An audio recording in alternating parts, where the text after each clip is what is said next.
All right, ladies and gentlemen, like I said earlier, this panel now called Echoes Unmuted, और आपकी screen पे भी आपको इस वक्त नज़र आ रहा होगा और जल्दी से आ भी जाएगा. It's going to be exploring how women's stories move through the world, like we discussed, and what it takes to speak when safety is on the line. And everybody's safety is on the line. You have to watch what you say at every given step. For this panel, we're going to be joined by Ms. Fatma Hassan, who's going to be the moderator for this session. And with her, I would like to invite our panelists on stage as well, Ms. Anmol Irfan, Ms. Zora Ahmed, and Ms. Aliza Fatima. इनके लिए बहुत सारी तालियां होनी चाहिए. तालियां हो जाएं. हम 8-10 लोग हैं इस कमरे में, लेकिन ठीक है, हो सकता है. Thank you. अब हमने इस पैनल से क्या एक्सपेक्ट करना है? Digital public backlash. बहुत बात की हमने इस पे कि आप इंस्टाग्राम पे, फेसबुक पे कुछ लगा दें और पूरी दुनिया के पास हक है कि वो आपको जो दिल में आए उसे कह दे, हर चीज़ कह दे, और आप कुछ नहीं कर सकते. आप देख सकते हैं, और आपको मेंटली उसका क्या असर होता है वो फिर आप जानते हैं. ट्रॉमा इन्फॉर्म्ड स्टोरी टेलिंग, ना बोलने का जो की जो एक कीमत होती है, to keep your mouth shut in situations. What is the cost of your silence? And the power of documenting truth. And I'm not going to take my panelists' time a lot, but I do remember my father telling me not to talk about certain things because this wasn't the right environment. And till today, sometimes I argue with him that you stopped me from expressing myself when I wanted somebody else to know what it was that they had put me through. So again, talking about the cost of silence and the power of documenting your truths. Just a gentle reminder, some of these discussions can be sensitive, so please engage with care and respect. And lastly, the audience, you can use your phones. Please keep your flashlights off and your ringtones off, and engage with care as well as respect. Please give a very warm welcome to our panelists as we begin.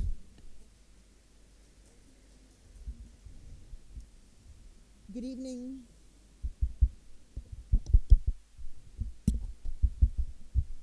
Is it working? It's working? No, okay. Good evening, everyone, and welcome. Thank you for being here for this panel. Our panel is called Echoes Unmuted, Storytelling, Safety, and Women Shaping the Future. And we chose this title very intentionally.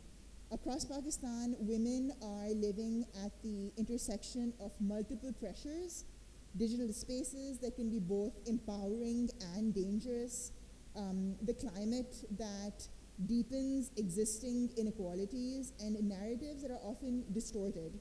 Whether it's technology-based gendered violence, whether it's the climate vulnerability, whether it's misinformation, the harms of it are very real.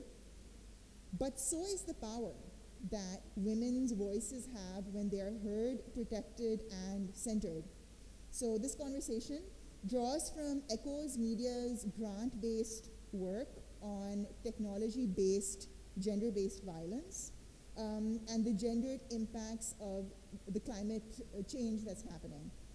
More importantly, it draws from the lived experiences, fieldwork, and the storytelling that the women sitting with me did for today.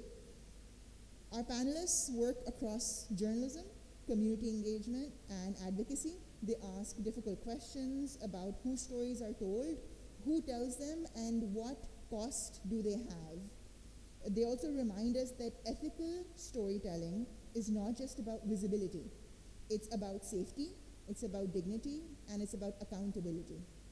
So I hope that this conversation feels honest, I hope it feels reflective, and that it leaves us thinking a little differently about what are the stories we're telling, what are the stories we're consuming, and most importantly, what are the silences that we are choosing to accept, just because we don't want to step out of our comfort zones.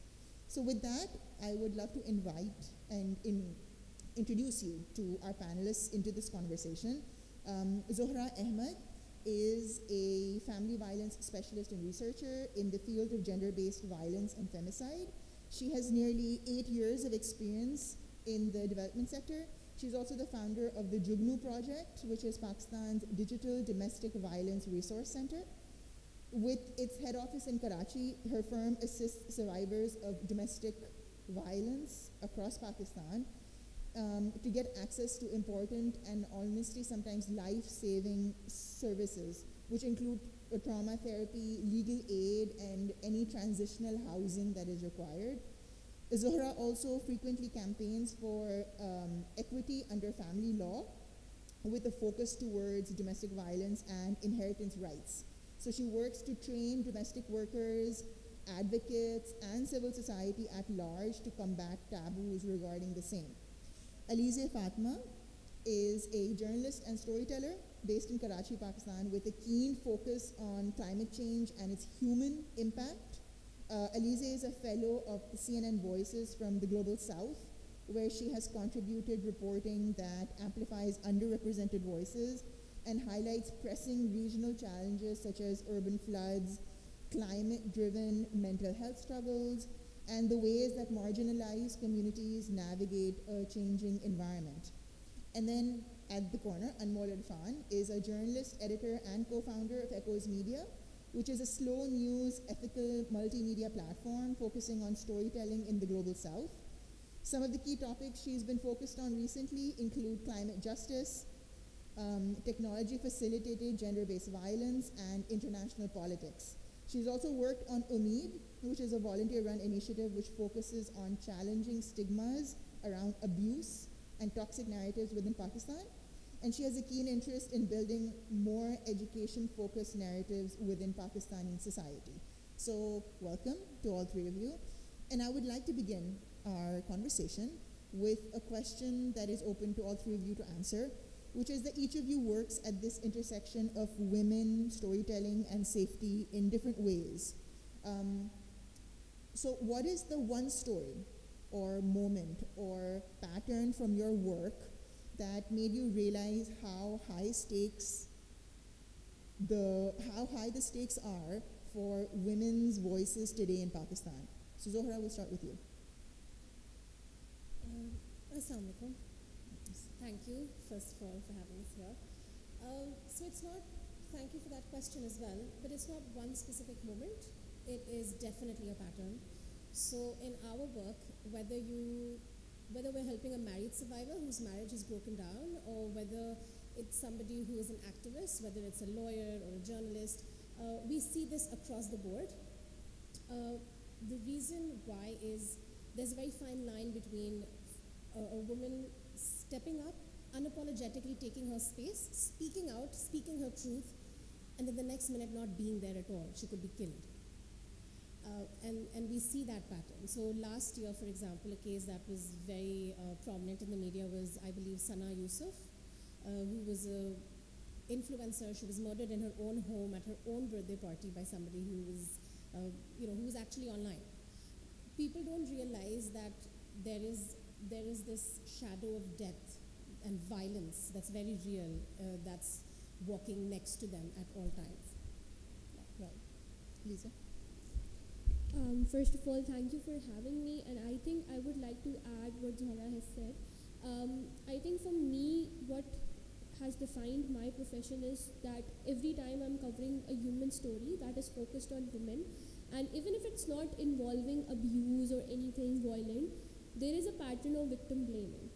So even if you are covering something as mundane as climate change, which is something which is not driven by women or anything, like I would personally like to quote this one story that I did, which was on menstrual cycles and the changing hormones of women, right?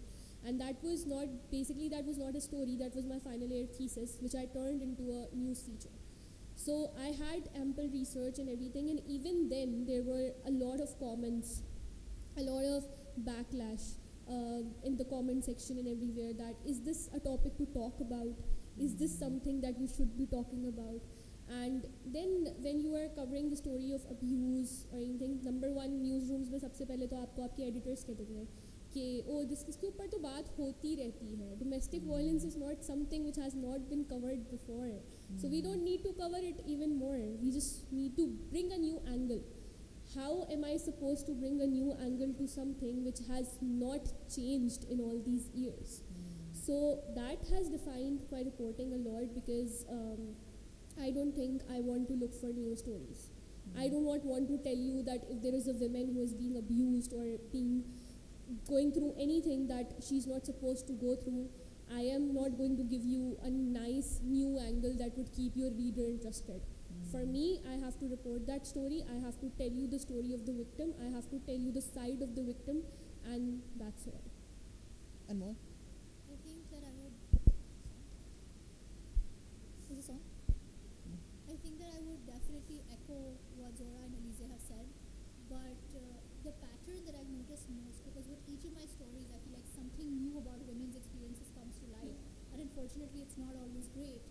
Is that recently, and I focused on this for a particular story for Digital Rights Foundation as well, is the increasing need for women to be anonymous. More and more of my sources, for topics that might not necessarily seem particularly sensitive or dangerous to us, are asking to be anonymous because of the backlash that they will get from having their faces, from having their stories put out in public. And I will go back to this podcast that we did for Echoes Unmuted, which is a project we did at Echoes Media over the last 4 months with Warda Iftikhar, who's a gender development practitioner. And she said that our digital spaces are also a reflection of our public spaces, right? So we're seeing this increasing anonymity actually get worse in the digital world.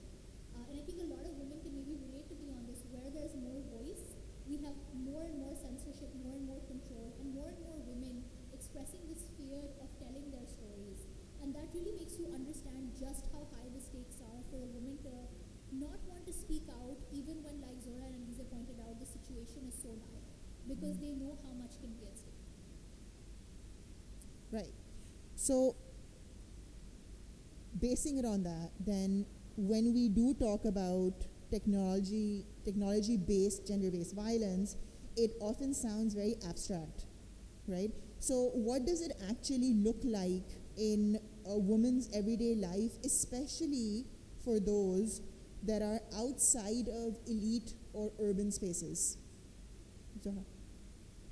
So when you hear the word technology facilitated gender-based violence, you have to understand that it's violence that is undertaken or done specifically through technology. So it can be anything. It can be your tech devices, it can be your online spaces, it can be social media, it can be your networks. Anything that connects you to technology can be turned very dangerous, especially for women and girls. There's a lot of things that come under it. For example, something that's very common is cyber stalking, cyber harassment. You'll get a lot of cyber bullying. Somebody's sharing something online, 50 people are going to start attacking that person, might start taking their pictures, might actually start sharing doctored images of them. There is a lot of sexual abuse, there's threats of sexual violence. Then you have this threat of somebody releasing your intimate pictures and your intimate videos as well. So tech actually, there's a huge, sphere or umbrella that it encompasses. Specifically, there's, people have this habit of sharing their location when they're somewhere. And please don't do that. And anybody who's listening to this, if you're in a public place, please don't share your location immediately when you're there. When you've left, then you can share. Okay, I was here. Because something that's online can very easily be translated into offline spaces. And if somebody's stalking you, somebody's threatening you, somebody wants to harm you physically, they can be there. They can actually arrive in that place. Your family might actually, feel that presence as well, feel the effect of that. So tech-based abuse can be a lot of things. Anything that Elise or Anmol you want to add? I think tech-based violence is actually very much real, and it is not real. ऐसा नहीं है कि ये अभी कुछ सालों से ये चीज़ हुई हो, ये बहुत अरसे से एग्जिस्ट करता है. अगर आप थोड़ा सा पीछे जाएं और रिकॉल करें इस बात को कि एक ज़माने में जब हम अपनी सोशल मीडिया प्रोफाइल्स बना रहे होते थे तो हमारे पेरेंट्स हमसे ये कहते थे कि अपनी पिक्चर्स मत लगाया करो. I don't know if anyone else has this experience, but I have known a lot of women who had this experience. Even now, when you are sharing something online, you're always very cautious of what people are going to say, and that is one thing. But the another thing is कि अगर आप internet पर जाएं और आज ही अगर आप अपने इंटरनेट पे जाएं और आप जाके 6-7 रील्स स्क्रॉल कर लें, that is a very normal public survey that you can do.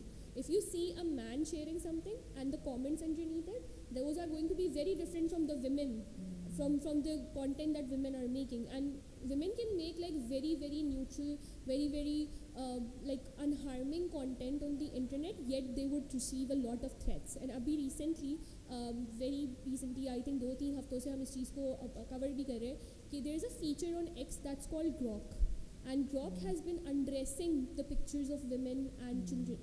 So having tech is not making us any safer. It can make us safe in a way that we can call the helpline, we can go and reach out and file a complaint and everything, but it has also made us really really unsafe. And it's not just for someone, जैसे अगर हम अपनी बात करें तो अनमोल, मैं और ज़ोहरा, हम इंटरनेट पे अपनी प्रेजेंस डाल रहे हैं, सही है, हम इंटरनेट पे एग्जिस्ट करते हैं. There are women who do not even exist on the internet, and yet they are very unsafe क्योंकि उनके पास एक डिवाइस है, उस डिवाइस से कोई भी उन तक पहुंच सकता है. And more? Yeah, I think both of you have summed it up quite well, but I do also want to add that the stakes look very different for technology facilitated gender-based violence in our part of the world, because the algorithms of companies like Meta, like X, don't accommodate for the cultural nuances here. Yeah. So when you look at, for example, someone takes a picture of a woman in a hijab and uses AI to take her hijab off, or posts a picture of her sitting with a guy or holding hands with them, the moderation sort of algorithms don't actually take into account that this can be harmful, because in that cultural context it's not. For them it's very normal. Some people wear hijab, some people don't. But for that particular woman or that particular girl who's now been put into that situation, that can turn into a life-threatening situation. So the fact that there's no cultural nuance accounted for, and not just not accounted for, but the fact that there's active bias within a lot of moderation algorithms is something that makes it a lot more dangerous for women in our part of the world to exist online as well. Right. Zohra, specifically for you, I wanted to ask that through Jugnu's community work, what kind of digital harm are women and girls most vulnerable to? Thank you you for that found. question. Yeah. So through our work, can someone hear me? Okay. So through our work, we've seen all types of harm. Normally हमारे पास जो आते हैं, because it's family violence and it's domestic violence, a lot of them are married. Of course, I'm not going to go into a lot of details about the survivor stories that we have, but we usually see intimate partner violence specifically, and when somebody, let's say, wants a khula or a divorce, or somebody is asking for her maintenance or custody, so the husband, you will see that he starts sharing her intimate pictures or any intimate videos they may have, and he might start threatening her and say कि मैं ये viral कर दूंगा, तुम्हें famous बना दूंगा, अब तुम देखो मैं तुम्हें दिखाता हूँ, तुम कोर्ट तो जाओ जरा. So we have to handle that issue as well, because औरतों के पास support system नहीं होता. You have to understand when you are looking at these stories, you also have to understand women don't have a system of support. वो family को जाके नहीं बता सकती कि मेरे साथ ये हो रहा है.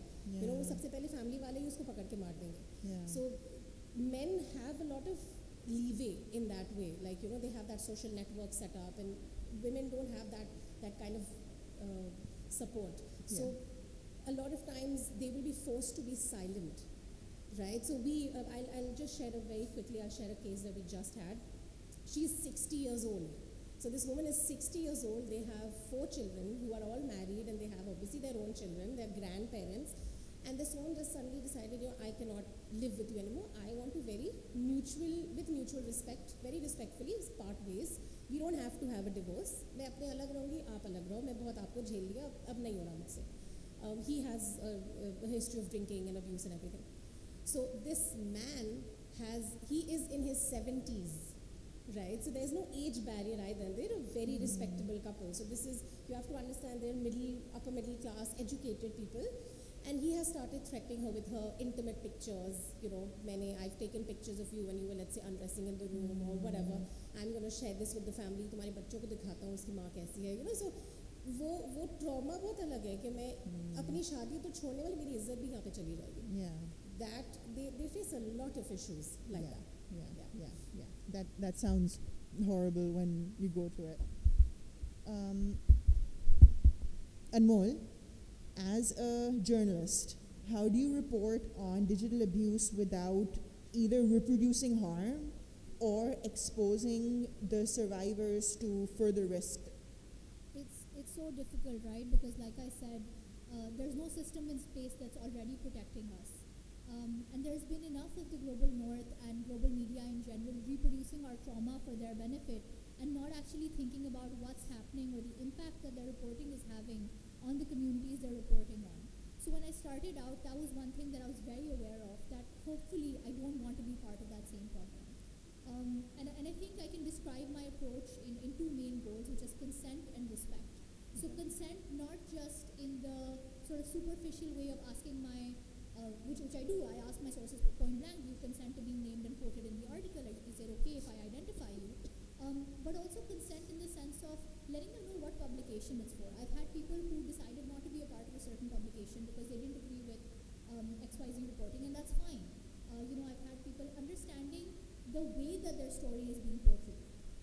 And that's really important regardless of whether I'm doing a very sensitive story on gender-based violence or I'm doing something that seems a lot more fun and floofy, like something that I did for Dawn recently on Rishta culture and apps that have become popular in Pakistan. But we have to understand that all of this part of the digital sphere that we now exist in can get dangerous very fast. And so then comes the next part, respect. Where am I respecting the way the survivors are telling me stories? Am I asking them questions that make them feel respected, that make them feel safe? So right off the bat, trying my best to tell them, you can share as much as you want. So that respect doesn't start when I'm writing the story or when my editor is editing the story. It starts when I'm thinking about who to speak to. Is there a survivor who's been talked about too many times and they don't want to be in the media anymore? Is there someone whose story has been just thrown around too much and they don't feel respected anymore? I don't want to push them to be there. I can find other voices. That is my job as a journalist. They don't owe it to me to be part of the media again and again for my gain or for anyone else's gain. Okay, I think that sounds quite reasonable to deal with that. I now want to shift a little bit towards more of the climate change aspect of your storytelling for all of you. So climate change is often framed as either an environmental or an economic difficulty, but all of your work has shown that it is actually deeply gendered. A question for all of you then, how do climate crises amplify existing risks for women and girls, whether it's within the digital sphere or whether it's for physical violence? Zohra. Thank you for that question. Sorry. So climate change is normally considered as something that's very far off. हमें affect नहीं करता, but हमें बहुत affect करता है, especially women and girls. So I work mostly in Sindh, and अगर आप महावारी justice का भी काम देखते हैं, you see अभी floods में the women did not have access to menstrual resources, they do not have access to any health kits that they needed, and Mahavari Justice actually had to get a lot of people from the community to help them and start disseminating those kits. It's just as basic as that. It's as basic as if there is a climate crisis, families will choose to marry their daughters off because it's one less mouth to feed. So there's a higher number of child marriages that take place, which of course leads to sexual abuse, that leads to reproductive issues, because of course that's a 10-year-old child, she's going to get pregnant in the next 9 months or whatever, and that's a different ball game that she's going to have to play. You have education that gets disrupted, you have transport that gets disrupted, resources with regards to nutrition, women and girls are considered last. सबसे पहले अपने लड़कों को खिलाएंगे, आदमियों को लेंगे. हम गवर्नमेंट के साथ भी काम कर रहे होते हैं. So we work with a lot of these cash transfer protection programs, such as Mamta program, Benazir income support वगैरह. And वहाँ पे we see a lot of violence. So when there's climate change specifically and they are short of cash, women will be forced to get pregnant. So they'll forcefully get pregnant because when they get pregnant, they'll get that money, and that money will then get taken away from by the husband. So there's a lot of abuse. It's a whole cycle of abuse that happens. So it is definitely very gendered. Yes. Aliza? I would like to add to what Zohra has said, and जो बात उन्होंने की है ना कि जो अंदरूने Sindh I would not like to use that word because I think उसकी कुछ specific वो होते हैं, so I'm sorry if I hurt anyone's sentiments. So उस concept को जिसमें they marry off their girls, that's called monsoon brides, and that's something that I've worked on for Echoes Media. Anmol was my editor on that. So yeah, again, I would like to say something which people do not want to accept, but it's there. Climate change is more of a gendered crisis than an actual overall crisis. No matter if you want to accept it, if you don't want to accept it, it does not change anything. Why? Because it affects women and children more than it affects any other gender. Why? Because if you go, आपको ज़्यादा दूर जाने की ज़रूरत नहीं है. कराची में ready गोट exist करता है, कराची में एग्जिस्ट करता है या कराची से थोड़ा सा दूर एग्जिस्ट करता होगा. I am bad with geography, so I am not exactly able to tell you that. लेकिन रेडी गोट में अगर आप जाएँ और आप वहाँ जाके आप जाएँ सुबह 12 बजे, दोपहर के 12 बजे जाएँ और वहाँ पर आप 3 बजे तक रुक जाते हैं. If you are traveling at the time of winters, you will find certain communities residing somewhere else. And if you travel there at the time of summer, you will find those communities somewhere else. Why? Because those are the patterns of internal displacements happening due to seasons. And it has intensified ever since the climate has started changing. तो होता ये है कि जब गर्मी होती है तो वो एक स्पेसिफिक जगह पर होते हैं और जब सर्दी होती है तो वो एक स्पेसिफिक जगह पर होते हैं. इसके अलावा देयर इज़ मच्छर colony.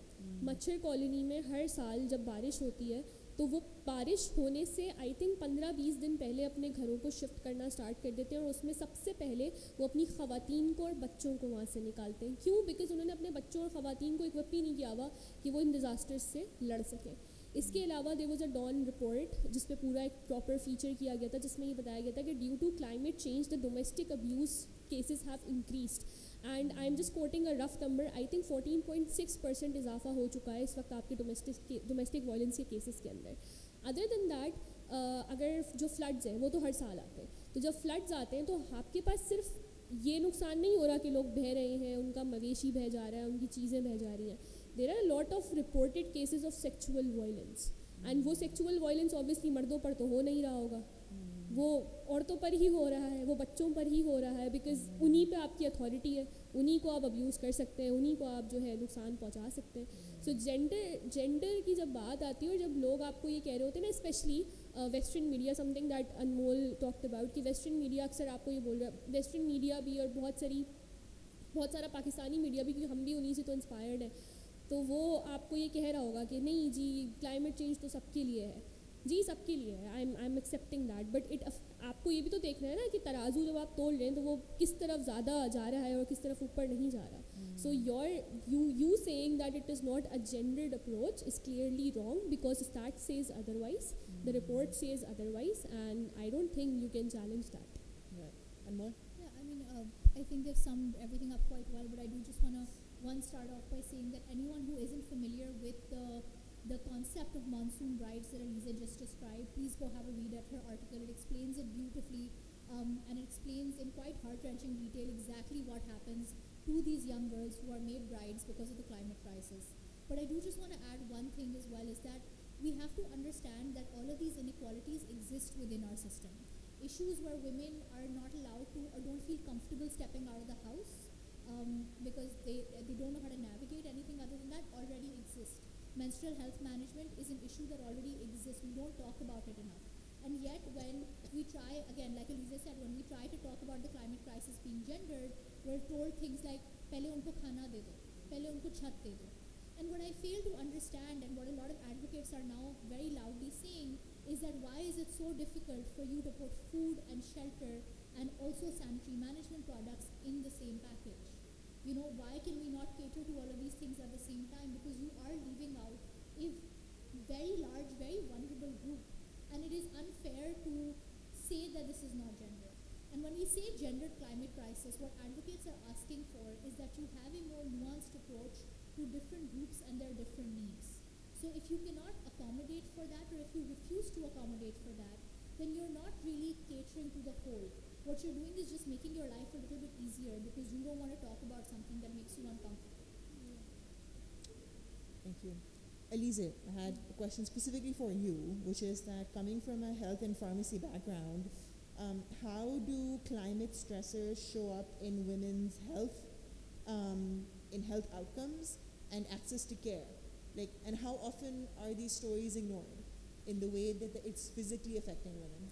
I would like to answer the second part of your question first. So, as a medicine graduate, I can tell you कि आपके मुल्क में 2 सेक्टर्स हैं जिनको बहुत ब्रूटली इग्नोर किया जाता है. उसमें पहले नंबर पर हेल्थ है और दूसरे नंबर पे एजुकेशन है. Like 2 sectors which should be contributing to your economy the most, which they do, by the way. And secondly, 2 sectors which should be building your country are ignored. So health के मामले में अगर हम बात करें कि हमारे पास जेंडर्ड अप्रोचेस मौजूद हैं, तो वो तो हमारे पास मौजूद नहीं है. And that is something I am not saying in the year.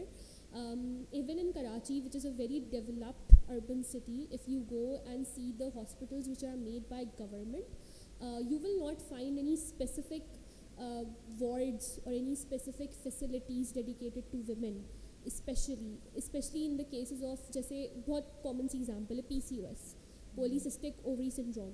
PCOS is not something which is not being talked about now. We have had a lot of reporting, we have had a lot of stuff. लेकिन अभी भी अगर किसी को PCOS होते हैं और आप किसी गायनोकोलॉजिस्ट के पास जाते हैं, तो a lot of gynecologists will tell you कि आप शादी के बाद आइएगा.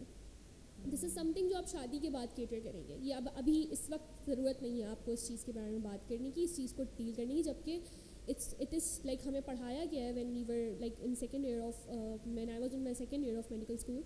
They taught us that this is something that affects your body slowly, and by the age of 25 till 30 you will experience a lot of stuff.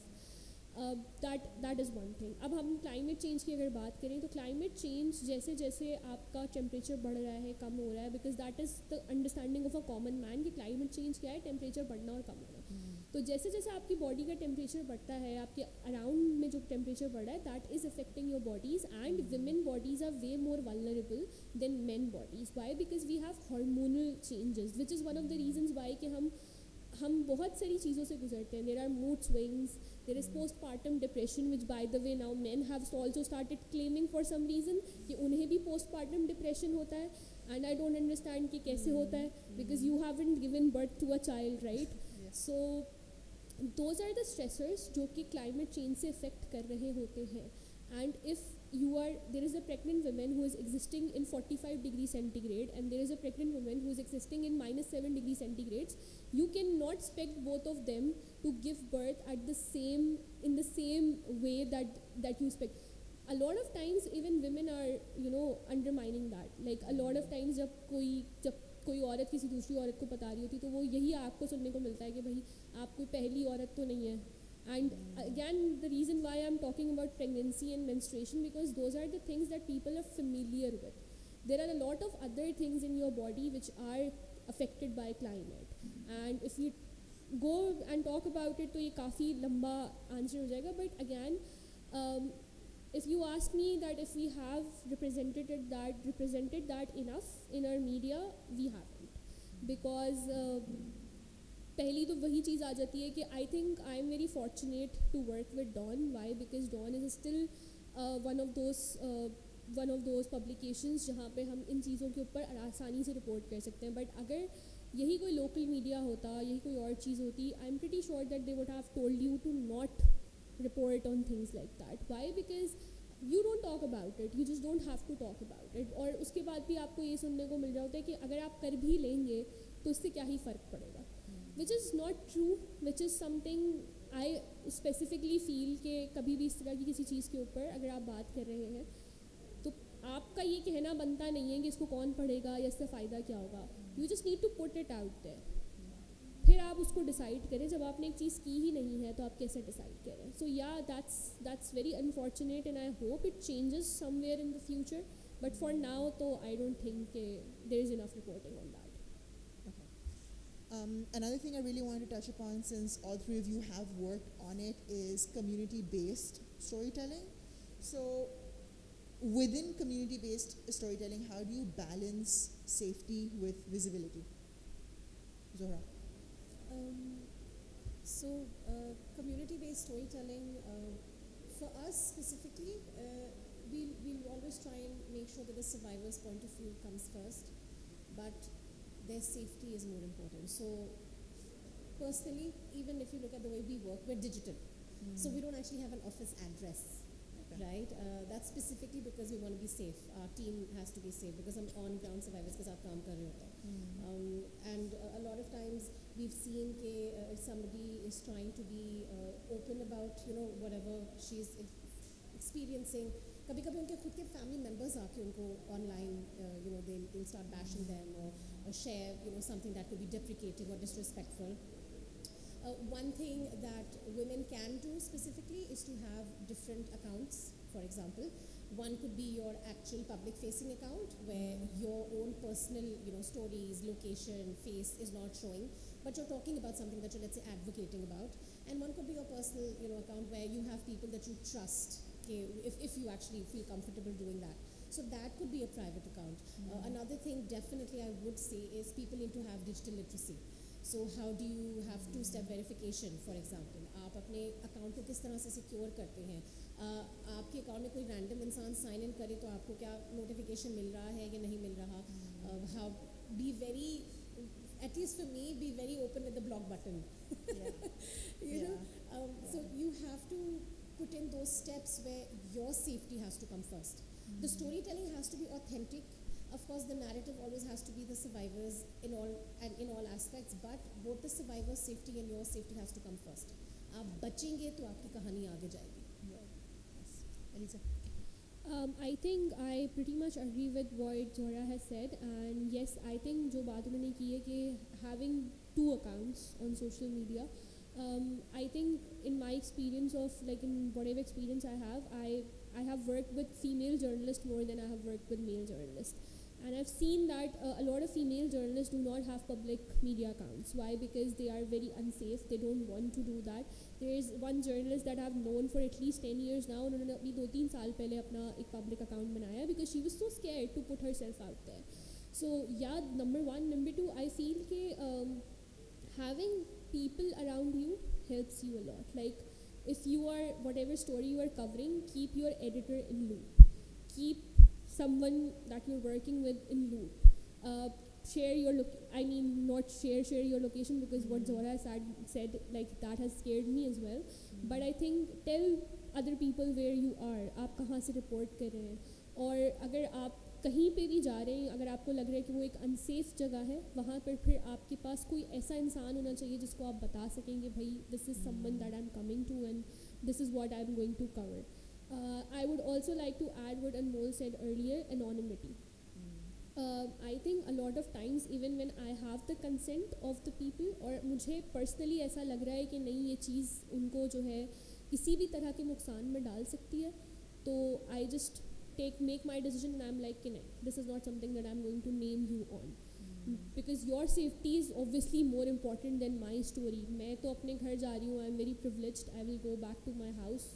I am at much lesser risk than you are. So assessment of risk is very important when it comes to stories like that. Anmol. And adding on to what Elise said, that I think the most important word in your question is community. So letting the communities lead the stories themselves. Like I said before as well, what are they comfortable with showcasing, what are they not comfortable with showcasing? And to anyone who has the privilege of having any sort of voice, whether that may be in your school, in your home, with your kids or your family, on a far more public platform, whether that's educational, political, whatever it is, ask yourself if you're the right person to be telling that story, and if you're telling it the right way. If you're telling someone else's story, do they deserve that platform more? Can you share that platform? And that's really where we get into the essence of community-based storytelling, because they will tell their story far better and more importantly, far more authentically than you and I ever could. So it's also very important as storytellers to know when to step back and share that platform. On that same sort of note, as all of you have worked in your various stories and reportings, what are some harmful narratives about women in Pakistan that you find yourself constantly pushing back against as you do your work? So I'll start with that. खामोश रह जाओ, चुप हो जाओ. That doesn't help. Really, it really doesn't help. आप जितना चुप रहते हो, सामने वाला उतना ताकतवर होता है, अपने आप को ज़्यादा इम्यून समझता है, उतनी ज़्यादा बर्बादी होती है. So you should start speaking out. It's okay if there are different camps that one is खामोश है on the other is victim blaming. ज़रूर तुमने कुछ किया होगा इसीलिए आज तुम्हारा ये हाल हुआ है, you know. Yeah. That's not fair at all. Yeah. You don't know what that situation was, what that circumstance was. You don't know the how that particular story has been convoluted to paint this particular survivor, right? Yeah. So these two narratives definitely push back on the fact that if somebody might be slut shaming you online or might be blaming you for whatever you're in, and just be very honest with your truth. Or just be vocal about it. ये हुआ है and I don't deserve to be treated like this. Very honestly. Eliza? I think I would add to what Zora said with an example that I think everybody in the audience and the people who are sitting in this panel are aware of Noor Muqaddam's case, right? Yeah. And Noor Muqaddam के जो case है उसका भी I think 6-7 महीने पहले ही we got the final verdict and everything. तो उसमें even the justice, the chief justice, not the chief justice, the person who was hearing it, the judge also made a comment कि he made a comment in so many words about live-in relationships, right? And that was not the first time, and that is not definitely not the last, right? Whenever it comes to women being subjected to abuse or any sorts of threats, किसी भी तरह का कुछ भी उनके साथ हो रहा होता है, सबसे पहले उनके ऊपर victim blaming की जाती है. और वो कोई ऐसी चीज़ नहीं है, I think वो हमारे system में बहुत deeply rooted है. हम बहुत हम patriarchy को feed करना बड़ा ज़रूरी समझते हैं. हम चाहते हैं कि हाँ हम उस पर feed करें. So even if we are saying that for somebody that we don't know, we would not be supporting someone in our family or in our friends and हम उसमें से कोई बुराई निकाल लेंगे. I think that is the system that needs to go, and that is something personally I want to fight against when it comes to my reporting, because a victim is a victim. You cannot tell me that if there is a person who has been subjected to rape and they have had any sort of past which they have had any sort of past which society does not agree on, that does not make them deserving of it. And that's how we solve a lot of gender-based violence cases अगर हमारी approach हो जाए तो. Anmol? I mean, they're right. You know, there's so many specific, very harmful narratives that we see around women. But I think to put it in a broader umbrella, the idea that women's stories aren't important enough, the idea that women's stories can only exist within a certain genre, that they can't exist outside of that they need to be girly, is something that teaches young girls around us from a very young age that their voices don't matter. And when they're taught that, and I'm seeing this so clearly in these workshops that I'm currently conducting over the next few weeks for young teenage girls on the power of storytelling. And these are girls that have so much to say when they speak. And yet you ask them to speak even in a closed environment and you can see almost the gears in their head going like, you know, I have something to say, but it's not important. Or it's not going to make sense. Or someone's going to laugh at me and say, ye kya baat kar? And we indoctrinate our girls to believe that, and so we have less and less women telling stories. And unfortunately, with the digital age, like we've all discussed, the fear is increasing so much that instead of giving women more voices, we've actually created lesser and lesser safe spaces where women feel comfortable being authentic or feel comfortable talking about these things. So one of the last question that I have for you before we open it up to any of our audience questions is that if you could change one thing about how women's stories are told or who gets to tell them, what would you change? So personally for me, it will be two things. One is there is no perfect victim. You know, we have an image in our head, we have a perception कि बिल्कुल ही बेचारी होगी या बिल्कुल ही अल्लाह माफ़ करे नीचे के तबके से होगी or something like that. Sorry, it sounds very rude to say that, but that's how people react, right? That's not true. There's no perfect victim. It could be somebody who is very successful in their career, might be very educated, and you might be looking at that person going, wow, you have an amazing social network. तुम्हारे साथ ऐसे कैसे हो सकता है? Right? So get that preconceived notion of what a victim or survivor looks like out of your head first. And second, anytime a survivor opens up about their story, whether it's immediately after an incident or it's 10 years down the line, it's perfectly valid. So to look at a survivor and say, अब बात क्यों कर रहे हो? उस वक्त बोलना था, अब तो सब हो गया, इतने साल हो गए, is wrong. So those two things definitely I would love to change. Eliza? I think one thing that I would really like to change is that the notion of repetitive stories in newsrooms, because again मैं अपनी वही वाली बात repeat करूँगी जो मैंने सबसे शुरू में कही थी कि अगर आपकी आपके माशरे से वो चीज़ ख़त्म नहीं हो रही है, तो आप ये कैसे कह रहे हैं रिपोर्टर्स को कि ये चीज़ आप नहीं रिपोर्ट कर सकते, क्योंकि इसके ऊपर तो पहले रिपोर्टिंग हो चुकी है। हर साल जेंडर गैप इंडेक्स आता है, राइट, हर साल हम उसमें और नीचे जा रहे होते हैं, और हम क्यों नीचे जा रहे हैं वो बात किसी से ढकी छुपी नहीं है। अगर इस शहर में कहीं आग लगती है, इस शहर में कहीं धमाका होता है, इस शहर में किसी भी किस्म का कोई और जुर्म होता है, तो आप उसको रिपोर्ट कर रहे होते हैं ना। क्या आपने कभी ये कहा कि अच्छा नहीं, आज से 10 साल पहले इस जगह पर आग लगी थी, आज दोबारा आग लगी है, तो हमें रिपोर्ट करने की ज़रूरत नहीं है। So why are you telling me that if I am coming to you and I am telling you that there is a story that I want to do which is on gender based violence, why are you asking me to find a new angle to it when you haven't found a solution to it in all these years and centuries? That's something I would really want to change. If someday I am in the position of power, these are the stories that I'm going to tell, and I'm going to motivate people to tell them more, because the more you tell them, they are there, and then the victims feel कि अच्छा okay, अगर ये अपनी बात बता सकता है या बता सकती है तो मैं भी बता सकता हूँ। And that has happened. अगर इतने सारे जो विक्टिम्स आपको दिखते हैं अब बात करते हुए और अपनी कहानियाँ बताते हुए, I am pretty sure Zohra can tell you कि there are women coming up to her, and आज से 10 साल पहले ख़वातीन अपने शौहरों के आगे या कोई भी इंसान जो उनको अब्यूज़ कर रहा होता था उसके आगे ज़बान नहीं खोलती थी। इसलिए नहीं खोलती थी बिकॉज उनके पास वो आउटलेट्स नहीं थे। अब हैं, why? Because there are women making spaces for women, there are stories being reported, and there is backlash. Yes, there is backlash, but ऐसा नहीं है कि हम support भी नहीं कर रहे। So you need to make your reporters, especially female reporters, जिनको आपने limit कर दिया होता है entertainment से और culture से।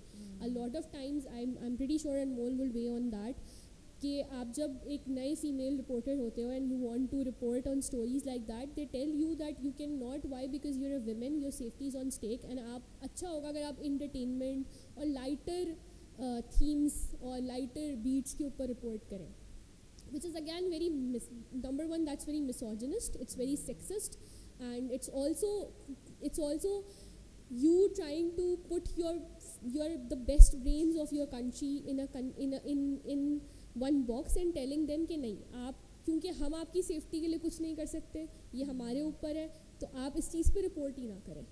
So that's something I would really want to change, and I think a lot of female young reporters are already doing that. And more. I think as cliche as this sounds, I think we need to diversify what's happening in women's reporting. And not just by adding more women, but which women's voices are telling those stories, right? That's one of the reasons that I was inspired to start Echoes, because there just simply isn't enough diverse storytelling in Urdu or regional languages. And we've tried to do that with Echoes. We've done a video story in Sindhi. We do regular translations. The idea is that there needs to be less women looking like me sitting on these panels, to be very honest.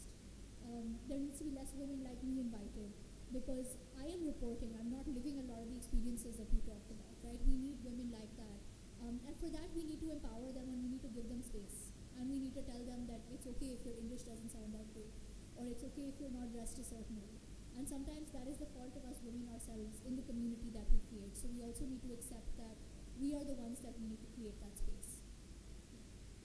Okay, thank you very much to our panelists. I would like to open up any questions if the audience has anything to say or to ask from our three panelists sitting here.